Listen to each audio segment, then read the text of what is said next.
राहुल गांधी से डरकर ये फैसला लिया है चुनाव आयोग ने कि जिस तरीके से राहुल गांधी ने प्रेस कॉन्फ्रेंस में चुनाव आयोग के फर्जीवाड़े का खुलासा किया था, बीजेपी और चुनाव आयोग किस तरीके से वोट चोरी कर रहे हैं ये मुद्दा उठाया था।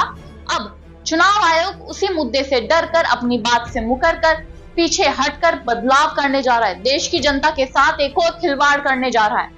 जी हाँ, आपको वोटर आईडी कार्ड के बारे में पता होगा कि आपकी वोटर आईडी में एक एड्रेस नाम की भी चीज होती है, और इसी को लेकर राहुल गांधी ने 7 अगस्त को प्रेस कॉन्फ्रेंस की थी कि किस तरीके से उन्होंने बताया था कि चुनाव आयोग फर्जीवाड़े के थ्रू वोट चोरी कर रहा है, किस तरीके से एनडीए सरकार जीत रही है, ये एलिगेशन लगाए थे।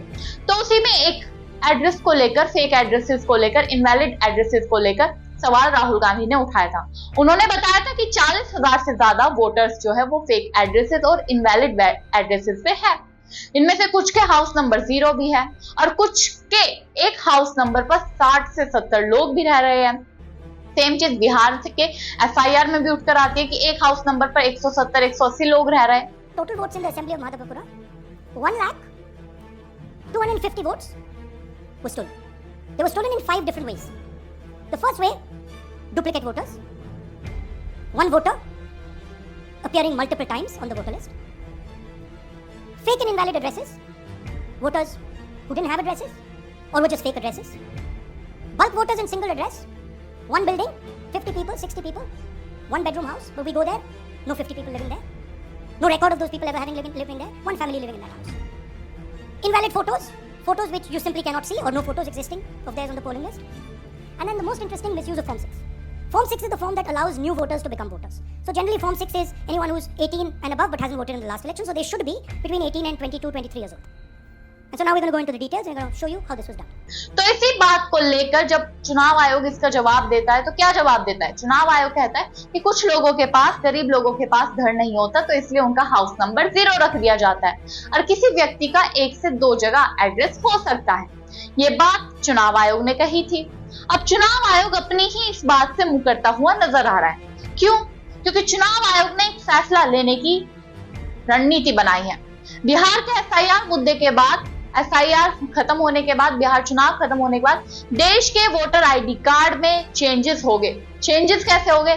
कि जो एड्रेस का मुद्दा है ना, ये सवाल ही ना उठे, ये मुद्दा ही ना उठे, इसलिए एड्रेस का ऑप्शन ही हटा देते हैं। जी हाँ, नई वोटर आईडी जारी की जाएगी जिसमें एड्रेसेस होगे ही नहीं।